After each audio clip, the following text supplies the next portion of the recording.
Bien, ahora que estamos grabando, eh, quedamos en la... Les dije en la clase anterior que me faltaba una última clase de transistores de efecto de campo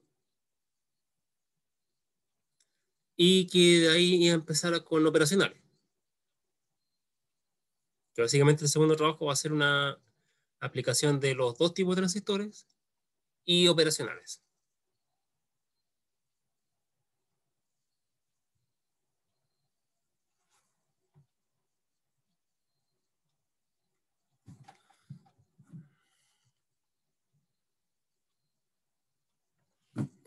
Vamos por mientras a llegar a la parte donde estábamos. Breve resumen por mientras mientras llega el resto.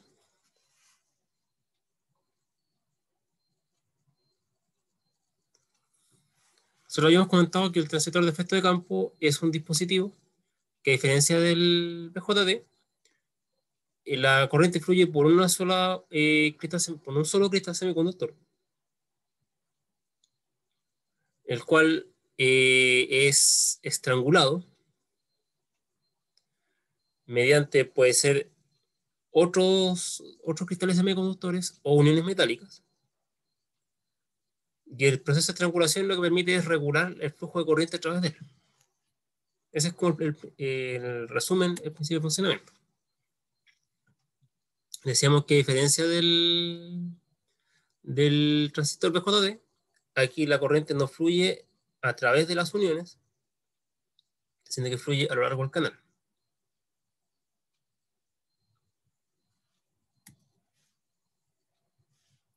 Hablábamos del estrangulamiento, que es el punto donde el canal es lo más estrecho posible, debido a la diferencia de tensión a lo largo del canal. Y aquí ocurre una corriente máxima, desde la cual el dispositivo ya se comporta como una fuente de corriente constante.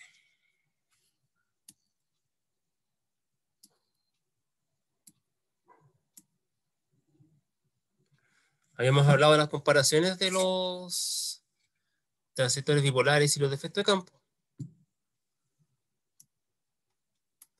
Especialmente de que, como decía, de que en una fluye a través de canal y en otra a través de las uniones.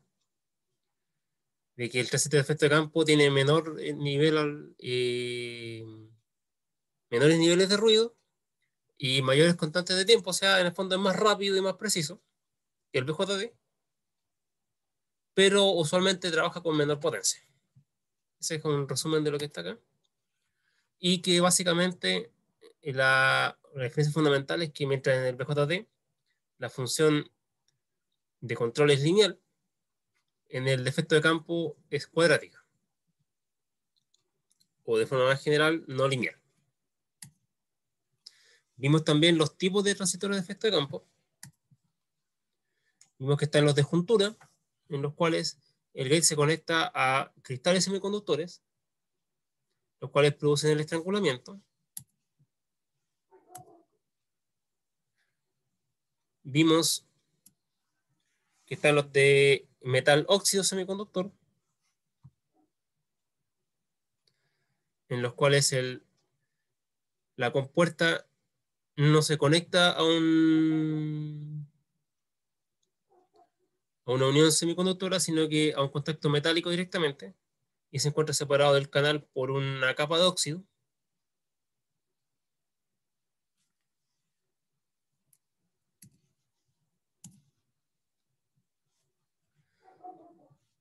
Y el proceso de conducción se establece a la medida que yo voy estrangulando también o no este canal con el campo producido a través del gate. Y como hay una capa aislante acá, no puede haber conducción entre el gate y el canal directamente.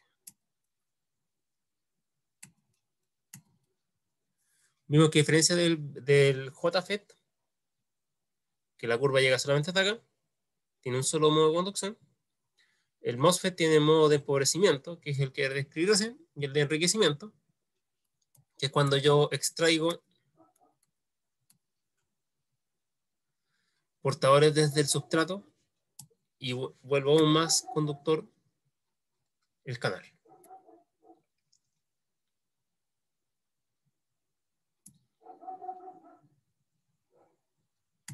Y por otro lado, el de enriquecimiento, el cual no tiene canal.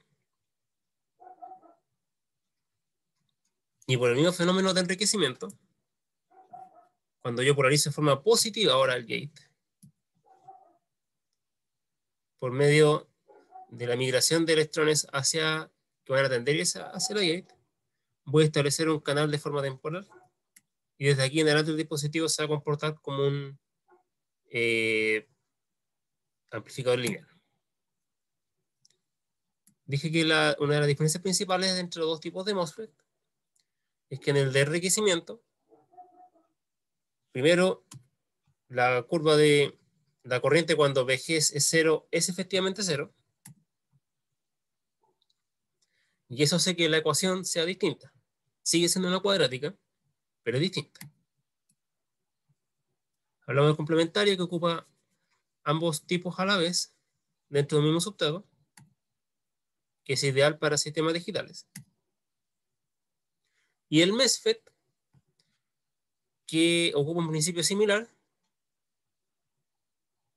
pero en vez de ocupar una capa aislante, ocupa una pieza de tungsteno y forma una unión metal semiconductor directa con menor capacitancia y mayor velocidad.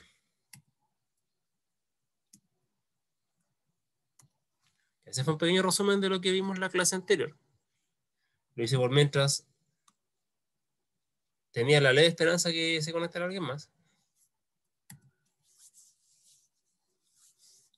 Y ahora vamos con el análisis de corriente continua.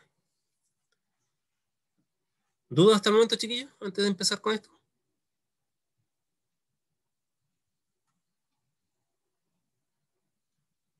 Creo que por el momento no.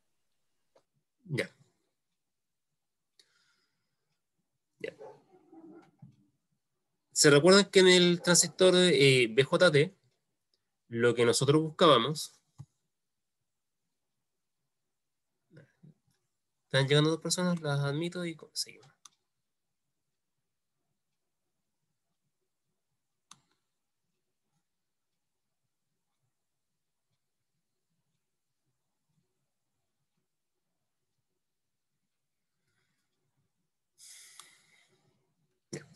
Buenos días a los dos que están llegando, a Karina e Iván, si no me equivoco.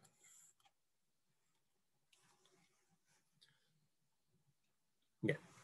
Les cuento, ahora vamos a ver el análisis de corriente continua del transistor MOSFET o el BJT en general. Perdón, el JFET o MOSFET. Y similarmente a como vimos en el BJT, lo que vamos a buscar con el análisis de C es establecer un punto de operación Q con un voltaje y un voltaje de drenaje y fuente y una corriente de drenaje a fuente, drenaje o source, que recuerden que es la misma, en la cual el dispositivo va a operar. Y desde ahí después vamos a provocar pequeñas desviaciones con el análisis AC. Pero en primer lugar, con el análisis de AC vamos a establecer el punto de operación en torno al cual va a trabajar el dispositivo. Ahora tenemos diferencias C.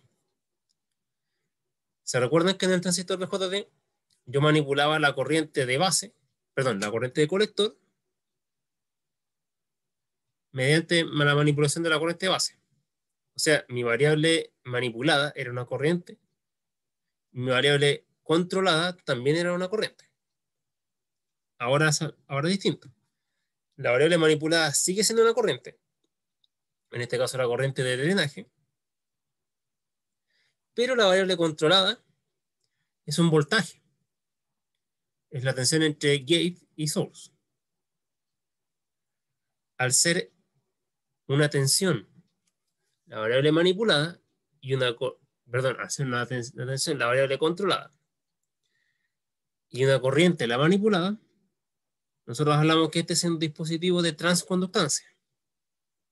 O sea que me permite convertir un voltaje en una corriente.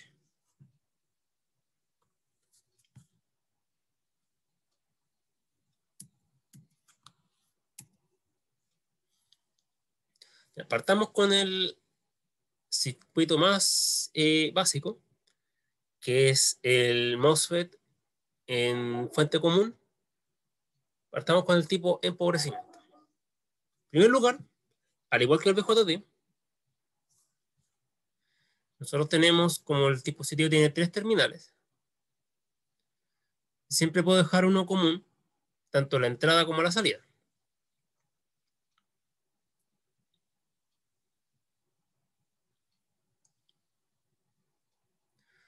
Y como hay, en este caso está la fuente, el source común, y a la entrada tengo gate source y a la salida drainage source.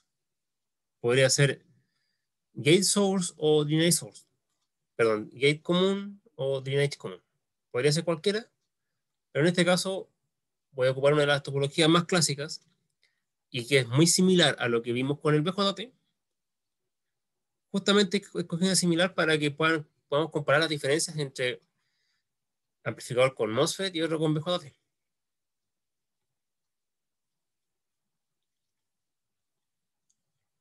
En este caso, es la más básica de fuente común polarizado con una fuente externa. Fíjense, tengo una fuente DC acá para establecer la corriente ID y otra fuente BGG para polarizar, para en el fondo provocar el punto de operación. Ahora, a diferencia del MOSFET, a diferencia del BJT, en donde yo necesitaba sí o sí una corriente de base para poder generar el proceso de transformación, aquí yo tengo que el MOSFET o el transistor de efecto de campo en general tiene una impedancia de entrada muy alta. Eso es porque no existe la conexión eléctrica entre gate y source, o gate y drainage, está separada o por una capa de óxido aislante o por uniones en inversa. Cualquiera de las dos condiciones tiene una impedancia altísima, que yo puedo asumirla como infinita. Si yo asumo que es infinita, yo podría presuponer que la corriente de gate en el análisis de continuo es cero. Y al ser cero, esta malla aquí da simplemente que tengo la fuente BGG conectada directamente a GS. Entonces, en el fondo, mi voltaje BGS es menos BGG. ¿Por qué menos? Porque esta fuente está conectada con el negativo hacia arriba.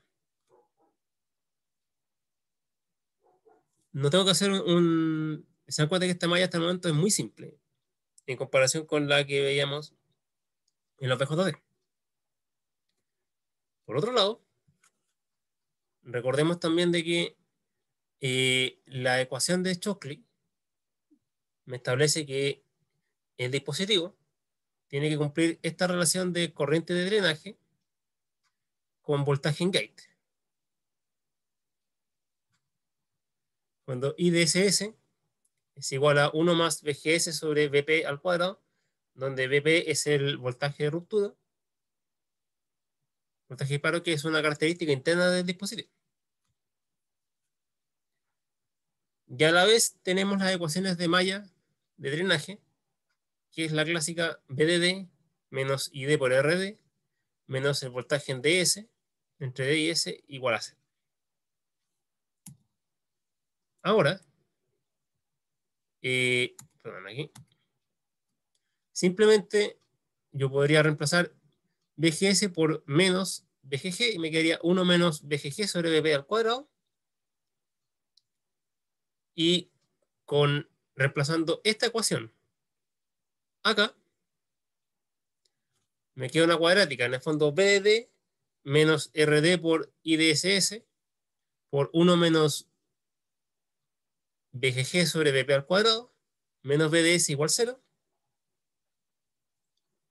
Y tendría que resolver eso para encontrar el punto de operación Q. Eso desde el punto de vista de ecuaciones. Desde el punto de vista gráfico, corresponde a igualar la ecuación de Schottky, que es esta, que está aquí en azul, es en el fondo una cuadrática, que van a ser aquí, para nuestro caso, en BP igual 0, perdón, en ID igual 0 con un valor de BP, y la graficamos aquí hasta BP igual 0. Y esta curva se va a intersectar con la recta que es BGS es igual a menos BGG. Y en el punto que se intersectan es simplemente la corriente ID y el voltaje BGS al cual estamos operando en este momento.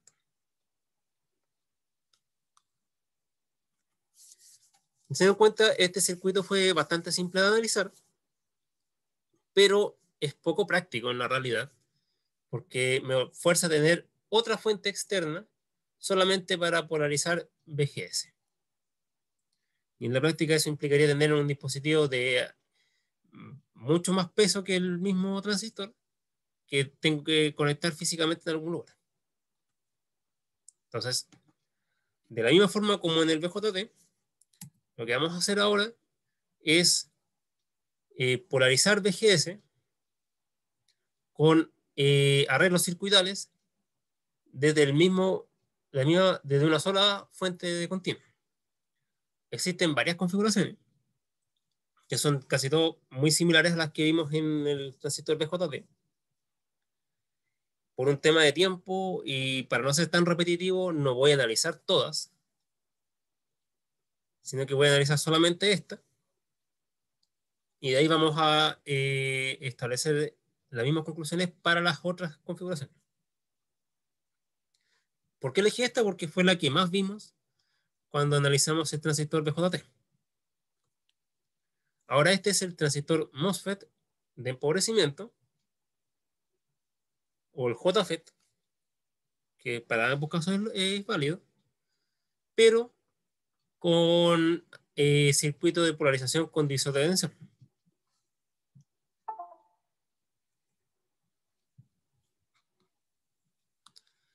¿Qué cambia ahora? Resulta que la tensión de acá la vamos a provocar entre G y S con este arreglo entre R1 y R2. ¿Se acuerdan, chiquillos, que cuando vimos el BJT, yo decía que podía asumir un divisor de tensión exacto si asumía que beta veces RE, que era la que estaba aquí, era mucho mayor que R2. Así, el paralelo entre R2 y esta beta RE era despreciable. ¿Se acuerdan?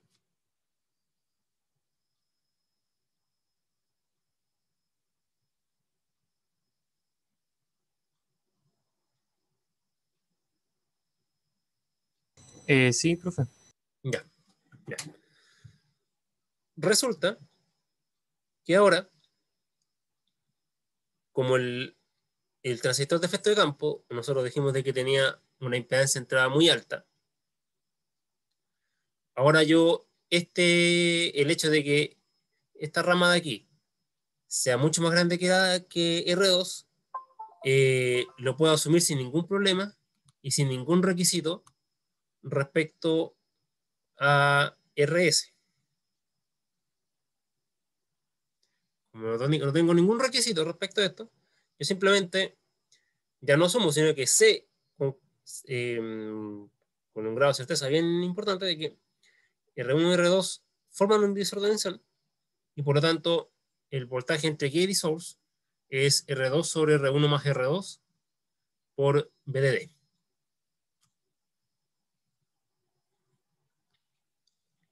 Ahora, por la misma ecuación de Schottky, nosotros sabemos de que IDSS, perdón, la corriente ID es 1 más VGS sobre V al cuadrado.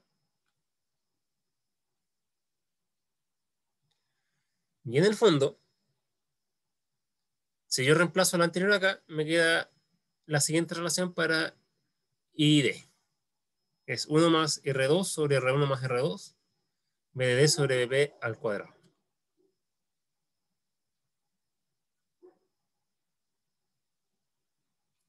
Y por otro lado tengo las ecuaciones de malla de la línea drenaje-fuente, que es la misma anterior. VDD menos RD por ID menos VDS igual 0. Y recordemos que BS por medio de este condensador después va a quedar conectado a 0 cuando lo lleve en el modo C.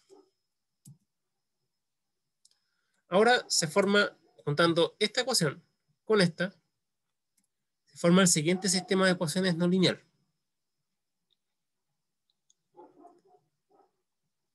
Entonces, yo para poder encontrar el punto de operación tengo que resolver simultáneamente esta cuadrática y esta recta. Y puedo ocupar primero un proceso matemático que es reemplazando una de las dos en la otra, obtengo una cuadrática y obtengo un par de soluciones. Y desde ahí me tengo que quedar solamente con una. Ese es un camino para yo poder encontrar el punto de operación Q, que sería el modo analítico. Y desde el punto de vista gráfico, lo que corresponde sería hacer esto.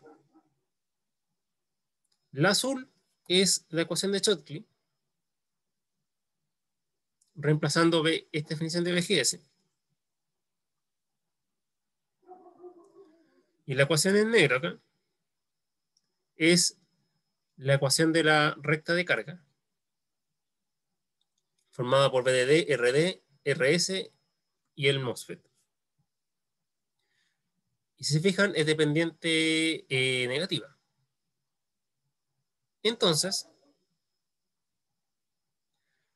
el punto de operación ya ahora no corresponde, no es tan fácil de encontrar como en el caso anterior, que es simplemente la proyección de BGG, de menos BGG hacia arriba, sino que ahora el punto de operación es el cruce entre ambas rectas, entre ambas curvas, mejor dicho.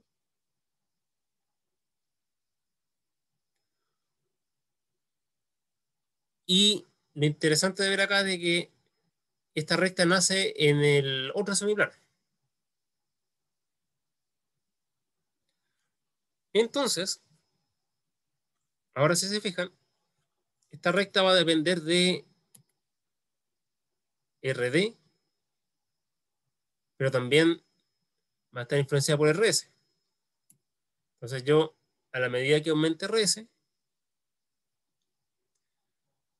voy a modificar en el fondo la corriente ID. Y con eso me voy trasladando dentro de la función cuadrática.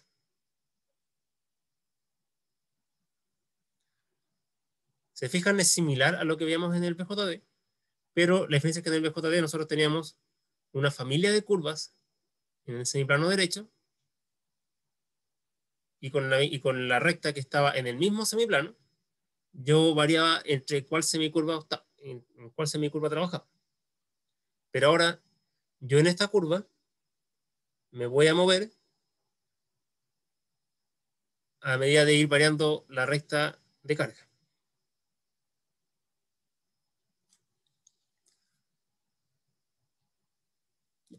Este mismo análisis yo lo puedo hacer para todas las otras configuraciones, pero decidí no agregarlo aquí porque era demasiado repetitivo y y mi idea es después en la tarde ya comenzar con operacionales.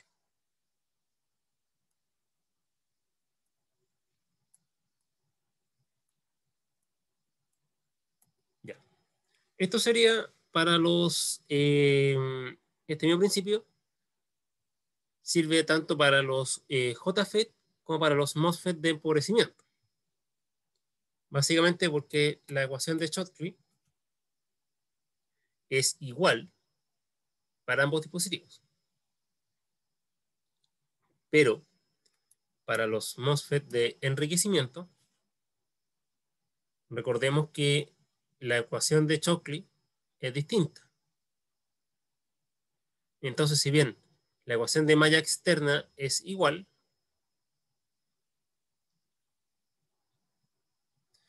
como la ecuación de Shockley va a ser distinta,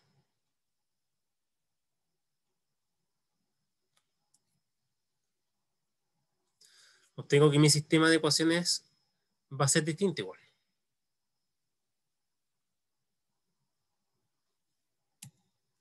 Y por lo tanto también la interpretación gráfica igual va a ser distinta,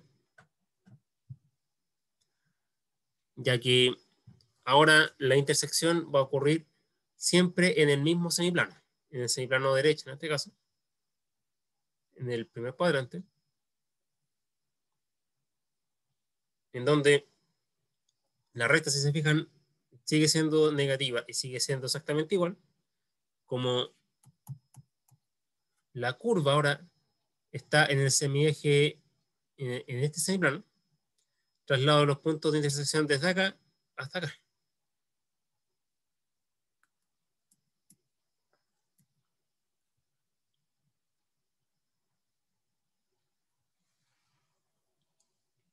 Entonces, fíjense que este detalle es bien importante, porque aunque yo tomé dos transistores con las mismas, con características muy similares, que tengan una impedancia de entrada similar,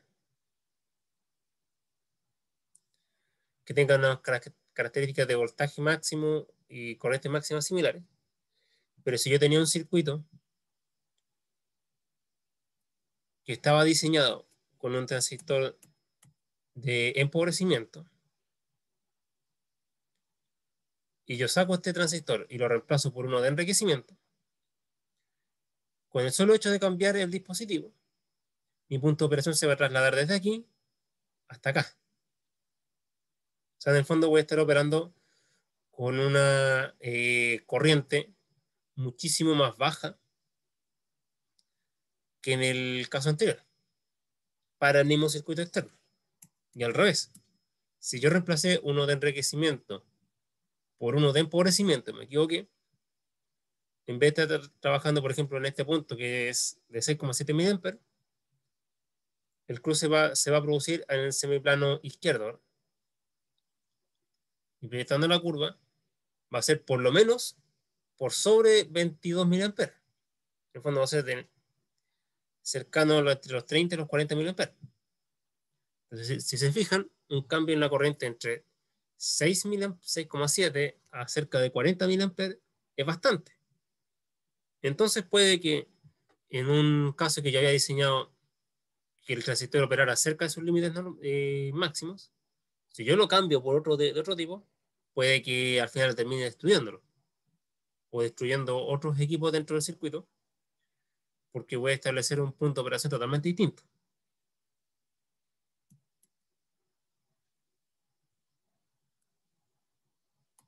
Ya, otro detalle que no había mencionado, desde el punto de vista de simbología, este es el símbolo para el MOSFET de enriquecimiento, que es una línea continua y con líneas entrecortadas acá. Y para el despobrecimiento es este.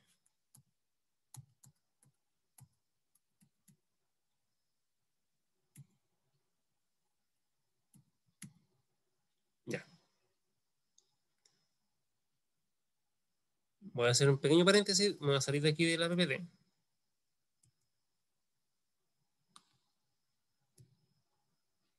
¿Siguen viendo mi pantalla o no, chiquillos? Sí. Sí. Ya.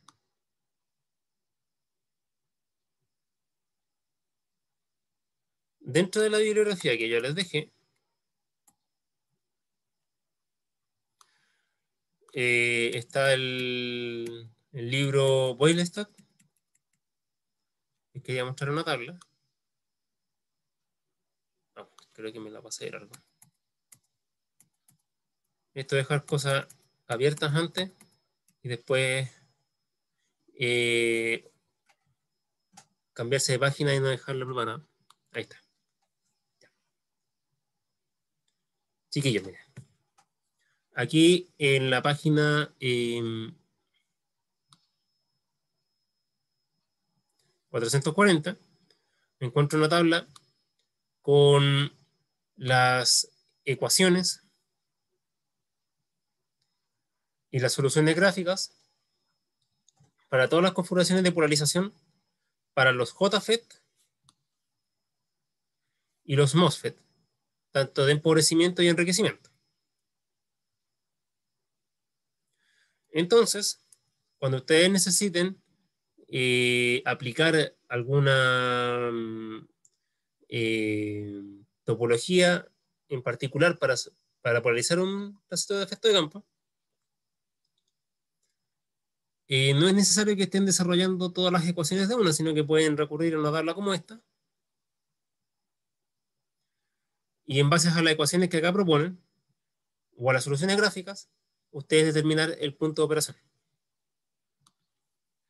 El principio de análisis es, el principio de cómo calcularlo es igual para todas, es igual de válido para todas, y pueden ir replicando lo que vimos para los dos ejemplos anteriores. Ahora, ya que vimos el análisis DC,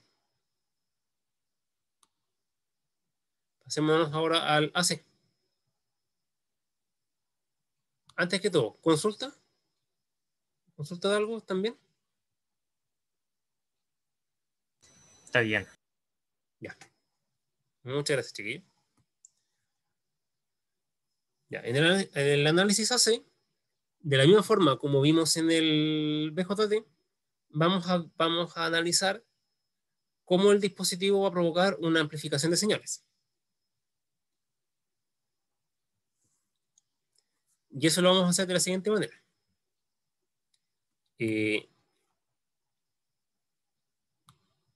Entero. En primer lugar, vamos a tomar la polarización de DC y la vamos a llevar a tierra. De la misma forma también nosotros habíamos dicho anteriormente de que estos condensadores uno los diseña de tal forma de que se vuelvan cortocircuitos para las frecuencias AC que yo estoy trabajando. En caso contrario, debo considerarlos como, junto con las resistencias, como filtros de primer orden. Ahora, como yo había comentado anteriormente, el MOSFET, o el transistor de efecto de campo, mejor dicho en general, es un dispositivo de transconductancia porque me permite transformar desde una perturbación en un voltaje VGS, manipular una corriente ID. Por lo tanto, yo necesito definir un factor de transconductancia, que es en el fondo la tasa de cambio de la corriente de drenaje respecto a la tensión de gate source. Fondo delta ID dividido delta VGS. Ahora, si vemos tanto en el JFET y en el MOSFET de empobrecimiento, es esta la ecuación que relaciona ID con VGS y en el de enriquecimiento es esta. Entonces, como son funciones no lineales, técnicamente esto debe ser una derivada. La derivada de ID respecto a VGS. Ahora, ¿por qué lo anoto con la notación delta y no con la notación de derivada? Es porque yo lo que necesito es evaluar, obtener la razón de ID a VGS en el punto de operación en el que estoy trabajando, y en ese punto yo puedo asumir que este GM es constante. Entonces yo tengo dos formas distintas de hacerlo. Esperen un segundo que tengo que admitir a alguien aquí.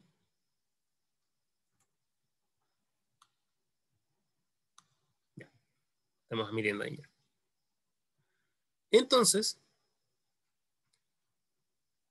tengo dos formas de hacerlo, de determinar este valor de G. Uno es mediante el análisis matemático,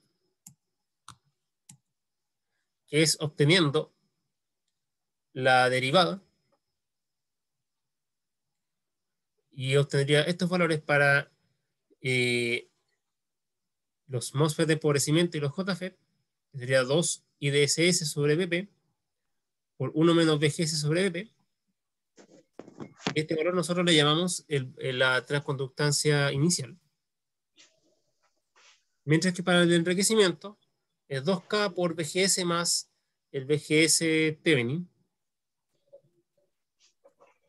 que este es un valor que uno determina desde las hojas de datos. Y si se fijan, ambos son funciones en el fondo de BGS. Entonces, a mí lo que me sirve es evaluar, obtener un valor de GM para un BGS puntual que estoy trabajando, y desde ahí ocupar ese valor como parámetro para mi diseño de circuito. Desde el punto de vista gráfico, es lo siguiente.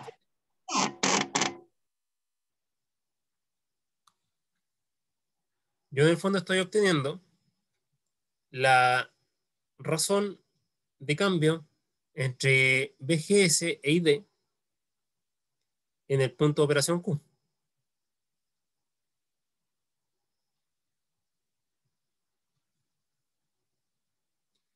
Si se fijan bien, este GM no tiene por qué ser válido, de hecho no lo va a ser, para otros puntos de operación.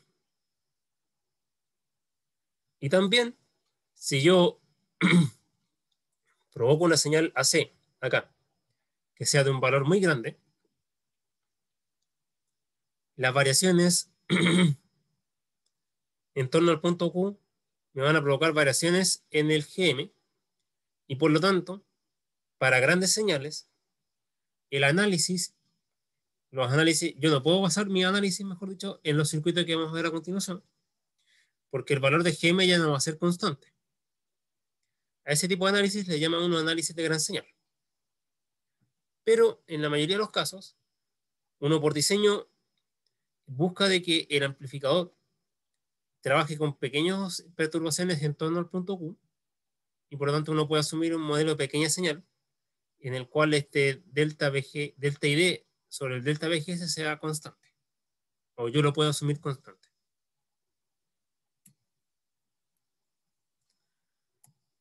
Para tomar el modelo de pequeña señal, si se fijan, es más simple que el del transistor de BJT, porque en este caso, entre gate y source, no hay nada conectado, debido a la alta impedancia del transistor de efecto de campo. Y acá tengo una fuente de corriente dependiente del voltaje de acá. Y en el fondo es GM por BGS. Y tengo una impedancia salida, que la determino como la derivada de BDS sobre ID. Fíjense, de BDS, no BGS. Evalúo esta derivada para un BGS constante. Pero en muchas aplicaciones yo podría asumir de que esta es muy grande, casi infinita, y por lo tanto el modelo se me simplifica más a simplemente una fuente de corriente controlada.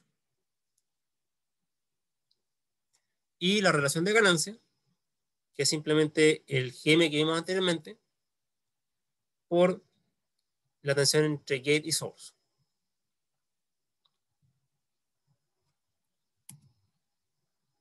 Entonces, analicemos uno de los circuitos, que va a ser el divisor de voltaje, y veamos cómo se comporta ahora con MOSFET en vez de, o con efecto de campo en general, en vez de un BJT.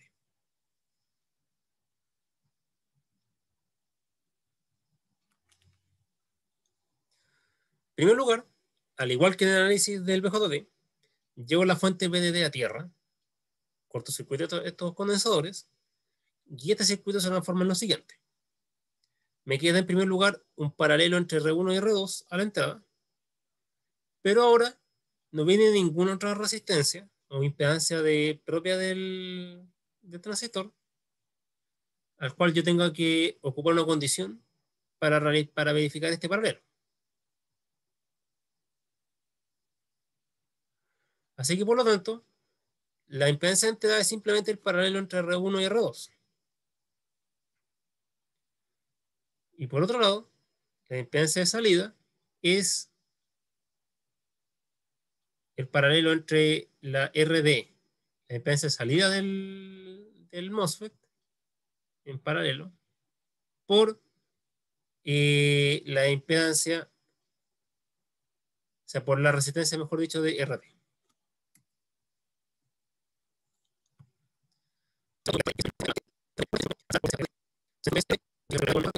La RD interna del MOSFET, me queda que simplemente la ganancia es menos el parámetro GM que calculamos recién por RD. Entonces, en el fondo, si se fijan, yo parto desde el análisis de corriente continua.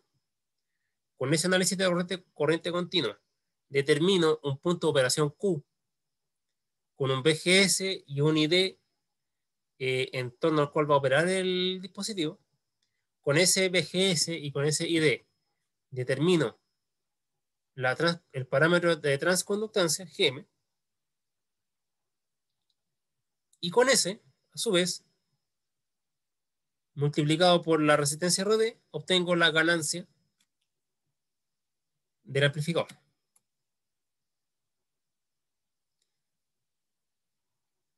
Si se fijan, es proceso muy similar al del transistor BJT, salvo que aquí tengo que considerar de que este GM va a depender del punto de operación.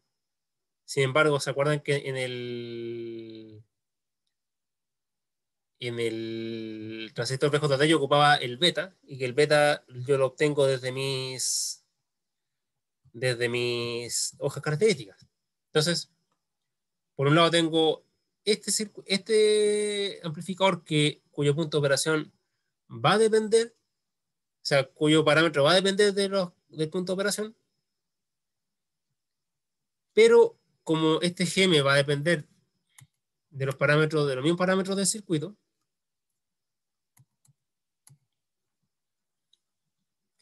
va a ser en el fondo más estable.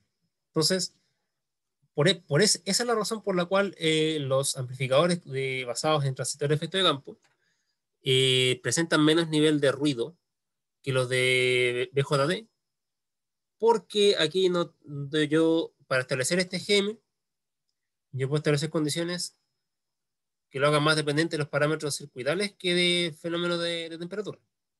Mientras que en el BJT no, ahí dependía del beta, que es un parámetro sensible a la temperatura. Pero tengo el gran problema de que si yo doy valores de ganancia muy elevados, voy a estar forzando a que la recta de carga se mueva, o sea, de que,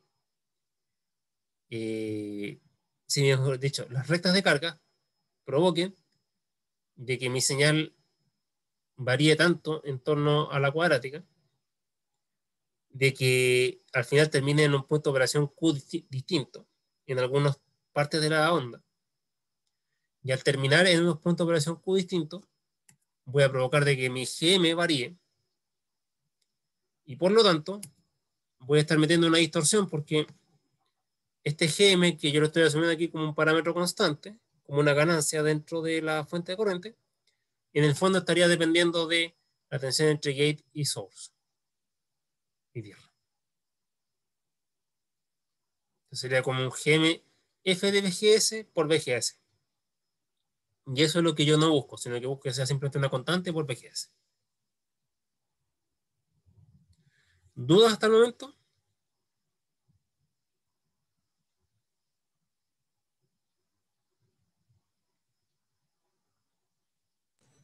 No parece. Entonces estaríamos terminando el bloque de hoy día. O sea, de hoy día, quiero decir, de ahora en la mañana. Les explico. También, ahí está esperando que lleguen algunos más para